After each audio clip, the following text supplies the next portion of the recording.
دخل أشبال المدرب مجيد بوغرا في أجواء لقائهم القادم ضد منتخب كوت ديفوار بداية من يوم الاثنين، حيث أجروا حصتهم التدريبية بأرضية ميدان المركز التقني التابع للفاف بسيدي موسى،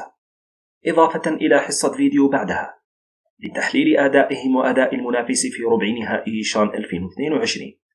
وفيما يتعلق بالعنصرين المصابين شعيب دبيح وأيوب عبد اللاوي، فهما يواصلان تحضيرهما الخاص وفق البرنامج المسطر لهما، حيث يأمل المدرب مجيد بوغرا استعادتهم سريعا ليكونا على أتم جاهزية للقاء المقبل ضد كوت ديفوار. وركز المدرب الوطني مجيد بوغرا خلال الحصة التدريبية التي جرت في أجواء باردة جدا على الجانب التكتيكي وتصحيح بعض الأخطاء المرتكبة في المباراة السابقة أمام موزمبيق من خلال القيام ببعض التدريبات الفنية المختلفة.